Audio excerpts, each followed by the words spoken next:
যে আমাদের মনে হচ্ছে যে পাপের কারণে আজকে আমাদের এই করুণ অবস্থা। প্রচণ্ড তাপদাহে জ্বলছে ঢাকা শহর, সেই মুহূর্তে বায়তুল মোকাররমে ইস্তিসকার সালাত আদায় হলো। আমরা একটু কথা বলবো যে আসলে আপনারা কেন আসছেন, বা এই যে নামাজটা পড়লেন কেমন প্রশান্তি মনে হচ্ছে, বা বৃষ্টি কি হবে? জি, ধন্যবাদ আপনাকে। আসলে বৃষ্টি হওয়ার প্রত্যাশায়, আল্লাহর রহমতের প্রত্যাশায় মূলত এই নামাজটা।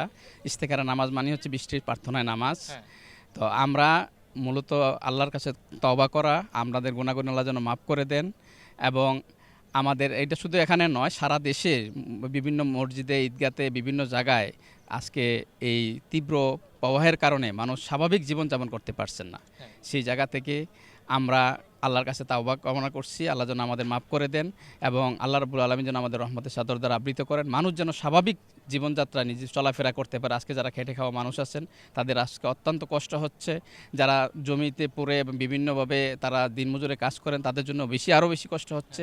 আল্লাহ যেন তাদের কষ্ট লাঘব করেন, আমাদের সকলকে যেন আল্লাহ রাব্বুল আলামিন মাফ করে দিয়ে রহমতের চাদর দ্বারা আবৃত করেন এবং বৃষ্টি আল্লাহ রাব্বুল আলামিন দান করেন। আচ্ছা, এই যে ভাইয়া নামাজটা পড়লেন কেমন প্রশান্তি অনুভব হচ্ছে?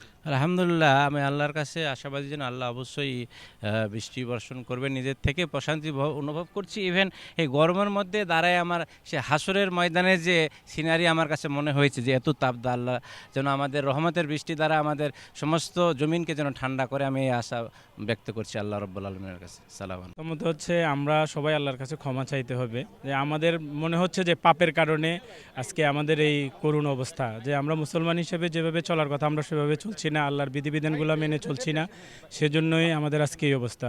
যেমন দেখা যাচ্ছে যে দুবাইতে অধিক বৃষ্টি দিয়ে, বন্যা দিয়ে আল্লাহ তাআলা তাদেরকে তাদের যে অহংকার, তাদের যে অপকর্মগুলা আল্লাহ তাআলা ধুলায় মিশিয়ে দিছে। তা আমরা এদেরকে অতি গরম দিয়ে, অতি কষ্ট দিয়ে আমাদেরকে আমাদের পাপগুলা সাজা দিচ্ছে আল্লাহ তাআলা হয়তোবা। আর আমরা যদি আল্লাহর কাছে ক্ষমা চাই, আল্লাহ তাআলা হয়তো আমাদেরকে ক্ষমা করে দিবেন, আমাদের উপর রহম করবেন, বৃষ্টি বর্ষণ করবেন, আমরা প্রশান্তিতে থাকতে পারবো। এখানে শুধু মানুষ না, পশু পাখি, গাছগাছালি সব কিছুই হাহাকার করছে। তা আল্লাহ যেন আমাদের সবাইকে এই ক্ষমা করে দিয়ে বাংলার জমিনকে শীতল প্রশান্তি করে দেন, সেই আশাবাদ ব্যক্ত করছি, আল্লাহর কাছে ক্ষমা চাচ্ছি।